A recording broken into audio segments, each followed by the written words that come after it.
Hey, this is Judd from Jensen, and today we are going to be taking a look at the Delphi SDK and the Agentic Trading Toolkit. So these are two primitives launched by Jensen that allow you to place trades on Delphi programmatically and or with agents. Delphi is our information market platform, so it allows you to place positions on the outcome of pretty much anything, so politics, sports, the economy, really whatever's happening in the world.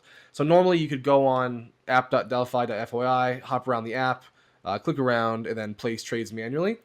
But what the SDK lets you do is entirely skip the UI. So you can pull market data, look at what's trading, place buy or sell orders, manage your positions, redeem winnings, all from code. And then on top of that sits the Agentic Trading Toolkit, which is what we're going to focus on today for this demo. This is an agent skill that wraps around the SDK and exposes all those capabilities to an agent natively. So instead of writing an API call, you could just use Claude Code or whatever you want in plain English, natural language that'll handle the entire flow for you. So in the next few minutes, we're going to walk through everything, what it is, how to set it up, links to documentation, what the toolkit can do, and then how to set up your wallet and your API keys. And there's a couple of caveats there for doing testnet versus mainnet purposes. Then we'll actually fire it up and we'll have an agent that will pull some information on some live markets and even make some trades on live markets with USTC. So just for a bit of framing before we get into the setup here, there's two pieces that work. So you've got the Delphi SDK, and that's the underlying client. So if you want to write your own code but hit Delphi's API directly from a script or something with Postman, the SDK is what you're going to use, and there's no agents required there whatsoever. But there's also the Agentic Trading Toolkit. So this is an agent skill that wraps the SDK and exposes Delphi to whatever coding agent you're using natively. So instead of writing API calls yourself, you can just describe what you want to do with natural language, and it's going to do it for you. And then hopping over to Excalibur for a second, this is kind of like a rough surface area of what your agent can do once this is all set up. On the Discover side, you can list markets, you can search through available markets, and then you can also make on-chain queries using GoldSky.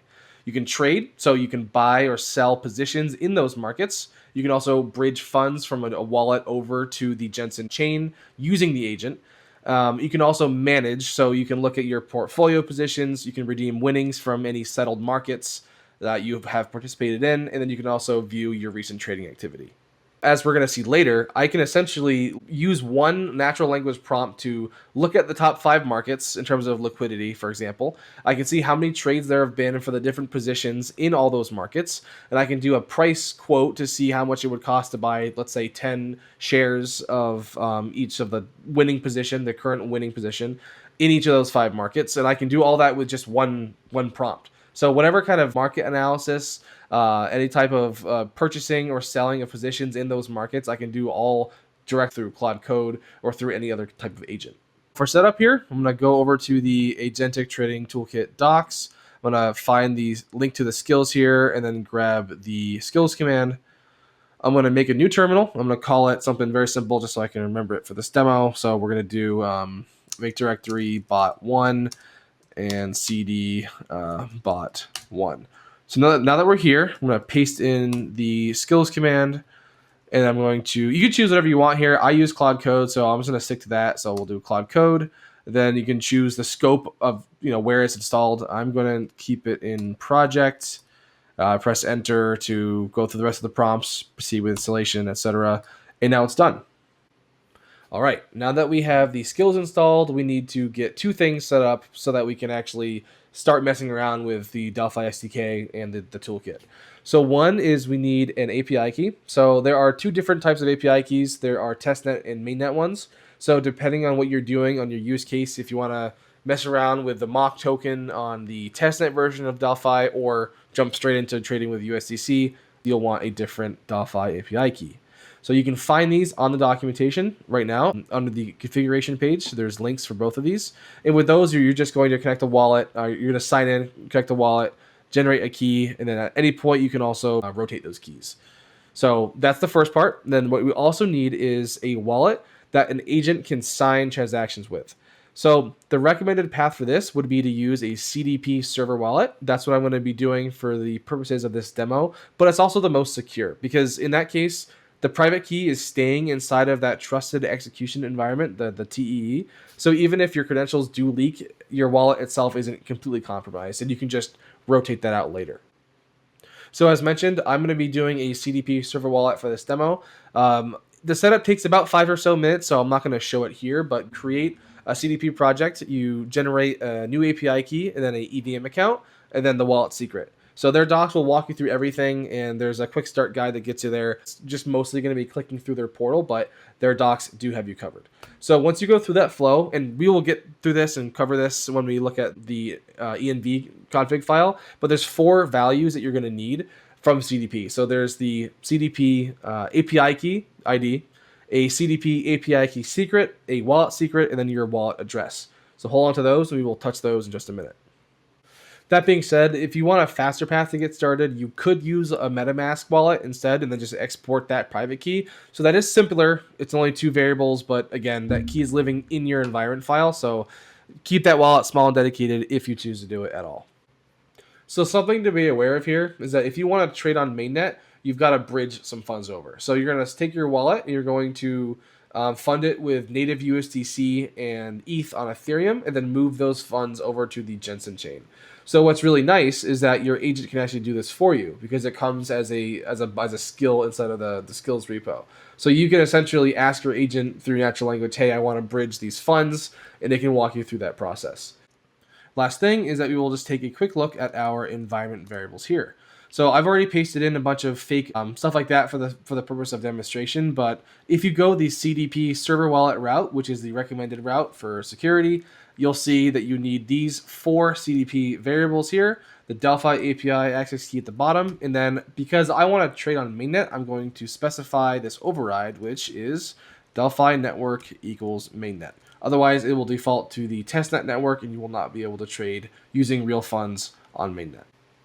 All right, now that everything is set up, let's go ahead and open up Claude, trust the folder, and then we're going to ask a basic question like, what is the #1 market on Delphi in terms of liquidity?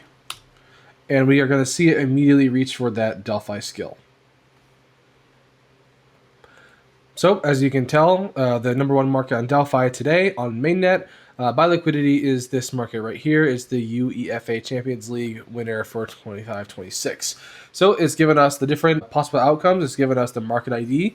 How much does 1 share of Bayern Munich cost? We'll run that next question here. And we see that 1 share costs around 50 cents in USDC.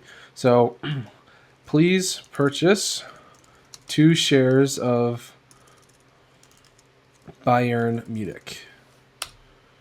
Now we're going to be placing this buy order here with this CDP server wallet I have connected. We are using real USDC, and we are using the agent in natural language to select a market, to get some more information about it, to do a price quote on it, and then purchase some shares. So I just asked it to purchase 2 shares of Bayern Munich, and we have just purchased 2 shares of that exact outcome.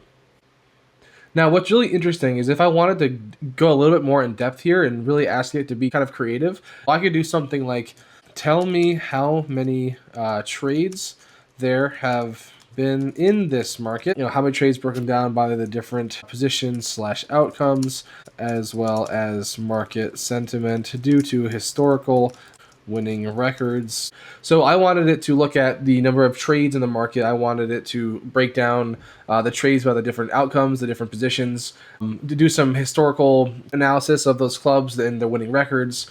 And this is what it put out here. It was the total trades by volume, buys and sells, trades by outcome. So each of the implied probability, number of trades for those potential outcomes. Then it did give me the Club Brugge quote, which I requested, and then put in some of that historical context to help me make a decision. So you can really get creative with what you want it to do here. So now let's say I'm actually pretty convicted by this. I might do something following this output of like, sell my 2 shares of Bayern Munich, and I want to buy 3 shares of the Club Brugge here, and let's see what it does. So what I've just done here is sell 2 shares of Bayern Munich and buy 4 shares of another position on the same market in the same prompt. So it just took those 2 things at face value, went through, executed both transactions, and then gave me the transaction hashes right here.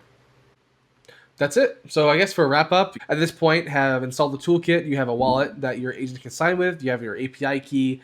Your environment is totally configured, and you can do everything that we've done in the demo, in the docs, and so much more. So get out there, get building, give it a shot, and let us know what you think. Thanks.